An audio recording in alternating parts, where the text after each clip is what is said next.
Hi friends, pinch the taste with Sukanya ಚಾನಲ್ಗೆ ಸ್ವಾಗತ. ಇಲ್ಲಿ ನಾನು ಆಲೂ ಸಾಂಬಾರು ಮಾಡೋದು ಹೇಗಂತ ನಿಮಗೆ ತಿಳಿಸ್ಕೊಡ್ಲಿಕ್ಕೆ ಬಂದಿದ್ದೀನಿ. ಮೊನ್ನೆ ನಾನು ರವೆ ಇಡ್ಲಿನ ಮಾಡಿದ್ದೆ. ಆ ವಿಡಿಯೋನ ನೋಡಬೇಕಂದ್ರೆ ಇಲ್ಲಿ ಡಿಸ್ಕ್ರಿಪ್ಷನ್ನಲ್ಲಿ ನಾನು ಕೊಟ್ಟಿರ್ತೀನಿ, ಹೋಗಿ ನೋಡ್ಬೋದು. ರವೆ ಇಡ್ಲಿ ಕೂಡ ತುಂಬ ಸ್ಮೂತಾಗಿ ಬಂದಿದೆ. ಒಂದ್ಸಲ ಟ್ರೈ ಮಾಡಿ, ನಾನು ಮಾಡಿದ್ದು ಕೂಡ. ಈ ಬಟಾಟಾ ಸಾಂಬಾರ್ ತುಂಬ ಒಳ್ಳೆ ಕಾಂಬಿನೇಷನ್ ಆಗಿದೆ. ಇದನ್ನು ದೋಸೆ ಜೊತೆಗೆ ತಿನ್ನಲಿಕ್ಕೂ ಕೂಡ ತುಂಬ ಟೇಸ್ಟ್ ಆಗಿದೆ. ನಾನು ದೋಸೆ ಜೊತೆ ಕೂಡ ಇದೇ ಥರ ಮಾಡ್ತೀನಿ, ಮತ್ತು ಇಡ್ಲಿ ರವೆ ಮಾಡಿದಾಗ ಕೂಡ ಇದೇ ಥರ ಮಾಡ್ತೀನಿ. ನೀವು ಒಂದ್ಸಲ ಟ್ರೈ ಮಾಡಿ ನೋಡಿ, 100% ತುಂಬ ಟೇಸ್ಟಿಯಾಗಿದೆ. ಮೊದಲಿಗೆ ನಾನಿಲ್ಲಿ 3 ಬಟಾಟನ ತಗೊಂಡ್ಬಿಟ್ಟು ಕುಕ್ಕರ್ನಲ್ಲಿ ಹಾಕಿ ಕುದಿಲಿಕ್ಕೆ ಹಾಕಿದ್ದೆ. ಚೆನ್ನಾಗಿ ಹಣ್ಣಾಗಿ ಕುದಿಸ್ಕೊಳ್ಳಿ, ಮತ್ತು ಚಿಕ್ಕ ಚಿಕ್ಕದಾಗಿ ಕಟ್ ಮಾಡ್ಕೊಳ್ಬೇಕಾಗತ್ತೆ. ನೋಡಿ ಈ ಥರ.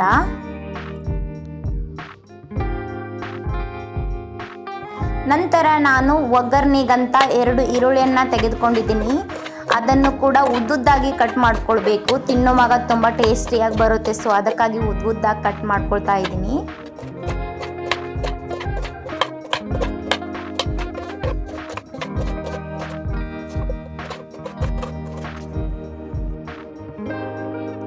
ನಂತರ ಇದನ್ನು ಕೈಯಿಂದ ಈ ಥರ ಮಾಡ್ಕೊಳ್ಬೇಕು, ಅಂದರೆ ಆ ಪದರೆಲ್ಲ ಉಚ್ಕೊಳ್ಳುತ್ತೆ. ಆ ಥರ ಪದರ್ ಉಚ್ಕೊಳ್ಳೋದ್ರಿಂದ ಒಗ್ಗರಣೆಯಲ್ಲಿ ತುಂಬ ಚೆನ್ನಾಗಿ ಬೇಯುತ್ತೆ.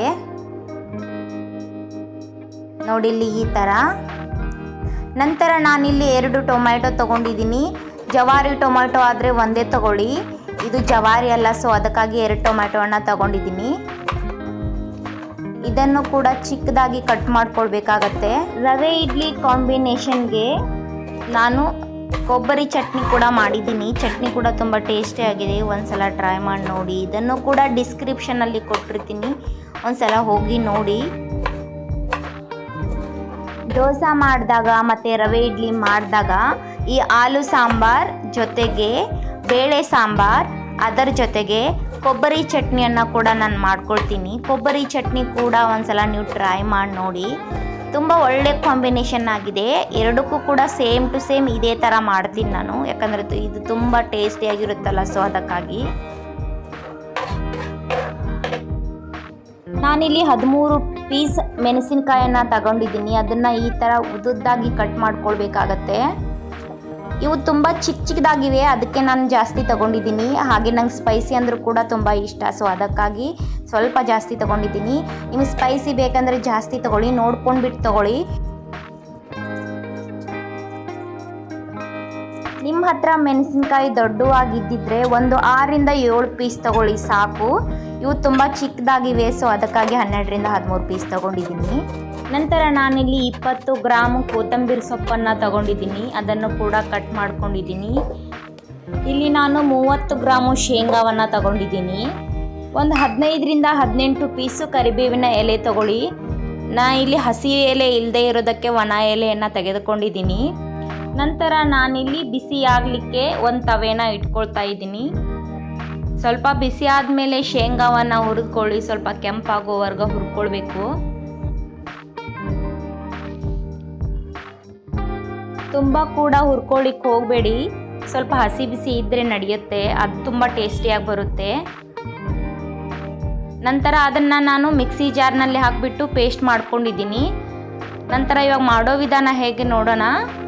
ಫಸ್ಟು ನಾನೊಂದು ಪಾತ್ರೆ ಇಟ್ಕೊಂಡಿದ್ದೀನಿ. ಅದಕ್ಕೆ ನಾನು 2.5 ಸ್ಪೂನ್ ಎಣ್ಣೆನ ಹಾಕ್ಕೊಳ್ತಾ ಇದ್ದೀನಿ.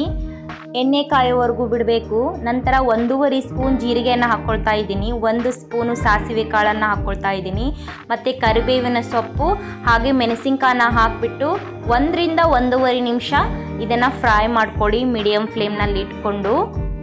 ನೋಡಿ ಈ ಥರ ಚೆನ್ನಾಗಿ ಇದು ಫ್ರೈ ಆಗಿರಬೇಕು. ನಂತರ ಇದಕ್ಕೆ ನಾವು ಈರುಳ್ಳಿಯನ್ನು ಹಾಕ್ಕೊಳ್ಬೇಕಾಗತ್ತೆ. ಅದರ ಜೊತೆಗೆ ಕಟ್ ಮಾಡಿರುವಂಥ ಟೊಮ್ಯಾಟೊ ಕೂಡ ಹಾಕ್ಕೊಳ್ತೀನಿ.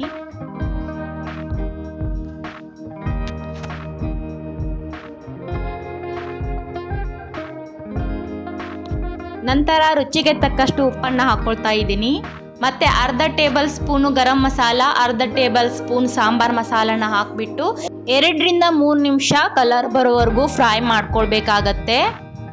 ನಂತರ ಫ್ರೈ ಆದ ನಂತರ ಅರ್ಧ ಟೇಬಲ್ ಸ್ಪೂನ್ ಅರಿಶಿಣದ ಪುಡಿಯನ್ನು ಹಾಕಿಬಿಟ್ಟು ಚೆನ್ನಾಗಿ ಮಿಕ್ಸ್ ಮಾಡಿ.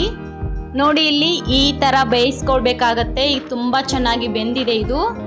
ನಂತರ ಇದಕ್ಕೆ ಬಟಾಟನ ಹಾಕಿ ಸ್ವಲ್ಪ ನೀರು ಹಾಕ್ಕೊಳ್ಳಿ. ನಿಮಗೆ ಜಾಸ್ತಿ ಬೇಕಂದರೆ ಸ್ವಲ್ಪ ಜಾಸ್ತಿ ನೀರು ಹಾಕ್ಕೊಳ್ಳಿ, ಇಲ್ಲ ಅಷ್ಟೇ ಸ್ವಲ್ಪ ಗ್ರೇವಿ ಟೈಪ್ ಬೇಕಂದರೆ ಸ್ವಲ್ಪ ಹಾಕ್ಕೊಳ್ಳಿ. ಇದಕ್ಕೆ ನಾನು 1 ಗ್ಲಾಸ್ ನೀರನ್ನು ಹಾಕ್ಕೊಂಡಿದ್ದೀನಿ.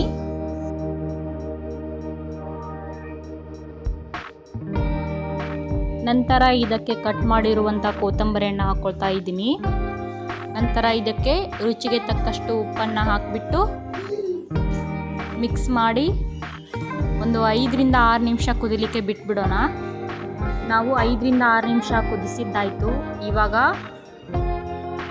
ಮಿಕ್ಸಿ ಜಾರ್ನಲ್ಲಿ ಹಾಕ್ಕೊಂಡಿರುವಂಥ ಶೇಂಗಾ ಪುಡಿಯನ್ನು ಹಾಕಿಬಿಟ್ಟು ಮತ್ತೆ 1-2 ನಿಮಿಷ ಇದನ್ನು ಕುದಿಸ್ಬೇಕಾಗತ್ತೆ. ತುಂಬ ಜಾಸ್ತಿ ಹೊತ್ತು ಕುದಿಸ್ಲಿಕ್ಕೆ ಹೋಗಬೇಡಿ.